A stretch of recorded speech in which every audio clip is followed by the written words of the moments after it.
Welcome back to the YouTube channel Malawian Cameras. Tipatsane pano ma update Trump kupita ku China. So tinauzana kale kuti ayi ali munjira komano tiuzanabe ndithu zimene ndithu zingachitike afterwards. So pali zinthu zingapa zimene tikuyenera kudziwa pa ulendo umenewu ndithu Trump ananyamula ndithu kabineti, ananyamula anthu aza mabillionaires amene ali mu software izi achina Elon Musk achina ndani ananyamula nduka gulu ka wanthu ndithu kamene ananyamuka nako wa Secretary of War amene Pete Hegseth komanso Marco Rubio anali gulu limene lili komano tingoyimba kale pa Marco Rubio pang'ono chifukwa Marco Rubio ku China ko anapita ngati Marco Lu bas. Yes, Marco Rubio ku China nakafika ngati Marco Lu. Why? Chifukwa kuti Marco Rubio anampasa ma sanctions pamene iye anali senator ku USA mu 2019 2020. Yeah, anali ngati modzi mopanga malamulo. So ku anadzudzula China kawiri pamene China imapha Islam kwambiri mnava kumene amati Uruguay yeah nthawi imeneyo kakapatikana ka China kumene Islam kwambiri amaphedwa kwambiri. So Marco Rubio ankadzula and ankabweretsa malamulo ena ake kuti guys China ipena pake. So penepo China inazoona ngati munthu amene atulonda kwambiri, so anampasa ma sanctions kuti asizapitenso ku China. And the second time anaza pamene pankapezeka panali mademo a pro democracy anthu ena amafuna democracy ku China ndi panankapanga mademo nayinso ndithu ankakhala ngati timina kwezera moto. So China inali nazo kwambiri and iyeyo anampasa ma sanctions. So panopa sanafuna kuti ma sanctions amene achoke kuti basi tachotsa ayi koma chimana panga chake mu system musintha dzina kuti akhale Marco Lu osati Marco Rubio koma Marco Lu ndi anakalowa ngati Marco Lu ku China ko atakafikaso iye anali munthu mmodzi amene kudabwadaba ma building kuti chikhala bwanji. So yeah panali zinthu zimene zindithu. So tinali ma issues angapa tinakamba kale zimene Trump amapitula amene kuchako anapitula zinthu zambirimbiri. So first of all nkhani yake inali ndithu ya Iran. Yeah, Iran was the top agenda item. Imene inali nkhani yaikulu kwambiri. So nkhani yaikulu ndinena kuti akuti anali ndi long talk makamaka nkhani kuza ndi Iran nangasi Trump akudziwanso kuti China ndi friend wa Iran koma China kuti ingangouza Iran kuti makuti actually China ikhoza kugwisa ntchito ngati njira yothandizira ngati kupanga convince ngati anzawo. So China inagwirizana nazo sonzo kuti pa Strait of Hormuz pakhale ndithu popanda asilikali pakhale ngati mmene panalili poyambirira paja. President Xi would like to see a deal made. He would like to see a deal made. And he did offer, he said, if I can be of any help at all, I would like to be of help. Because, he did say that. Yeah, he did say that. And look, anybody that buys that much oil has obviously got some kind of a relationship with him. But he said, I would love to be of help. If I can be of any help whatsoever, he'd like to see the Hormuz Strait open. He said, if I could be of any help whatsoever, I would like to help. So that's what Trump anayamba so palike kuti ayi China ndithu ikusangalalaso kuti pene pajapo pakhale pamodzi poti like yangogwirizana nazo, you understand, yangogwirizana nazo kuti I mean pa Strait of Hormuz kuti dziko libwerereso like aliyense pa dziko lapasi tofuna kuti pa Strait of Hormuz patsegulidwe kamano. We also understand tikumvesesaso zimene Iran why kupanga zimene zifo kungoyosa pamene pajapo kuti one you can see kuti uchifamba pamene achina Trump aja ndachina Israel apanga compete ku dziko cha Iran. So iwo angogwira ngati batile pa kuti I mean kuti wale sisalireso I mean yeah ngati angochosa battle koma kuti yeah, so just don't think too much. Yeah, so it's like a battery mwa yesi nangu pa mkungo yosabo battery kuligwirira manjonji battery kuti yeah, wireless isali yeso ndaji na Trump pano yeah, that's why about Trump apita ku China arafuna okambirana kuti athandizire komano at the same time akumaya nkhula kuti sirufa thandizo la China kuti ife nkhondo tiwine kabateri yayi tumwe tungofuna kuti basi pasitatu formuzi batsegulidwe.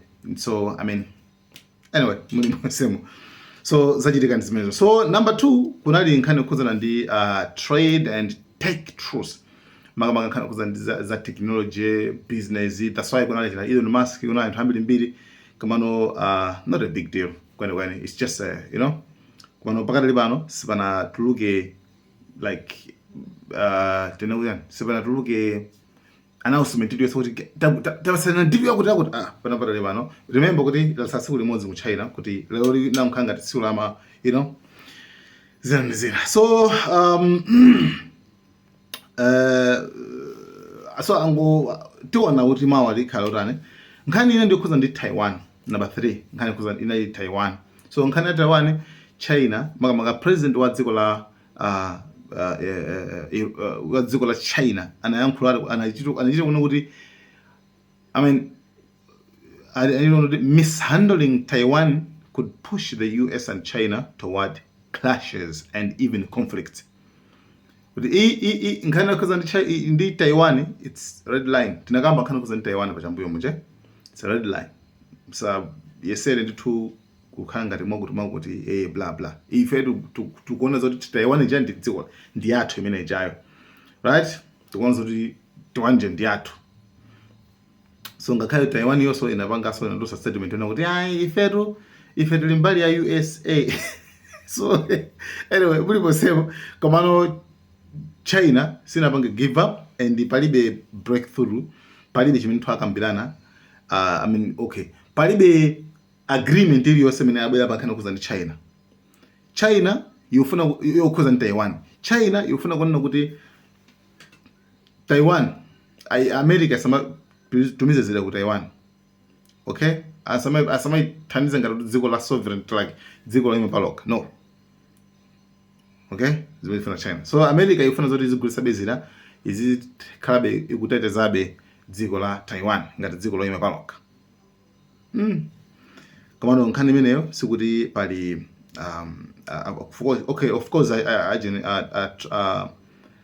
China nangoti ngati nkhani mukayipanga hando bwino timvana tikhala ma friends I mean timvana tigwirizana bwino koma nkhani mukapanda kupanda hando bwino imene nde mupeza zoti tiyamba napo China ndi America iye anakamba choncho ndi president wa dziko la China.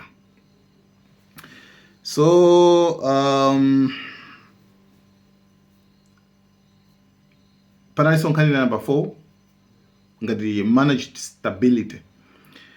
Okay both sides mbali zonse ziwiri anagwiza zoti okay tikuyenera kukhala anthu ndithu okay stable pakhale stability kudekha pakati pathu ubali ndithu and pasamakhale kuti mwina guys okangana ife mkuzoka ndi ma superpower. So pankhani ndithu anagwiza nthu bwino panali za business and kumano what didn't happen chimene sinachitike njani pa number 6 what didn't happen zimene sizinachitike. So first of all palibe no breakthrough on Iran palibe ngati kuti palibe zimene zachitika pankhani kuza ndi Iran kuti ngati China okay abakuona kuti China has economic leverage but lacks the clue to force Iran into ceasefire without US.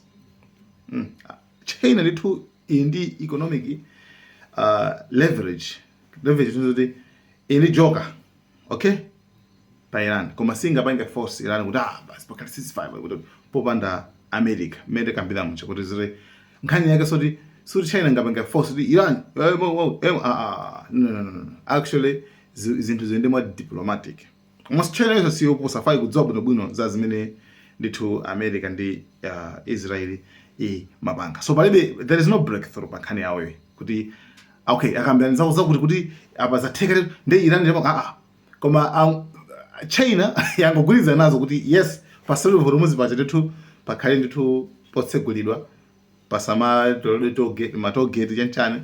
So Iran imanaka kuti okay ife tikutsegula andinatsegula kaleso for free koma zimene zinakachitika zonse kuti Trump pacha ananoti panthu pacha tisiye kaye matiyani koma blockade yathu ilipobe pamene Iran ngoti atitsekaso. So pali ma reasons ndithu amene Iran ikutsekerabe pa malo pacha pa Strait of Hormuz akuti kungotsegulapo ndikuti definitely America zangoti basi takupezana. So komanso no major shift on export controls or broad structural trade deal is still unlikely due to strategic rivalry. So anyway, tanauti latsatsi kulimodzi loti akambirane so summit yawo akatsi kulimodzi ilo linakhala ngati nawso tsiku layambirira and yeah. So okay pakati pano pati kunoti agwizana pa zinthu zina koma not ngati as a deal choyambirira agwizana zoti okay tikhale ma friends titere historical relationship makuti and Iran yonso pano pasiro vunzo kana bakhala patsegulira koma no palibe like major kuti tagwizana zakuti ndi tipange banji tipange mwakuti kaba tipite kaba na titere zimene zokumela kusepafiki.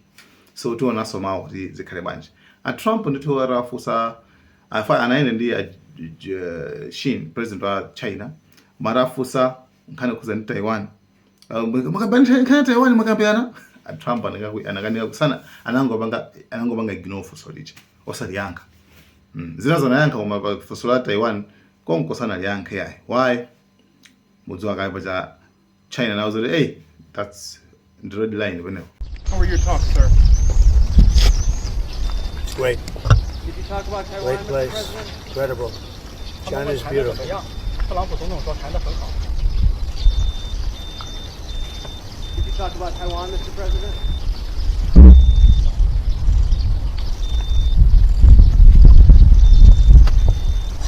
Thank you.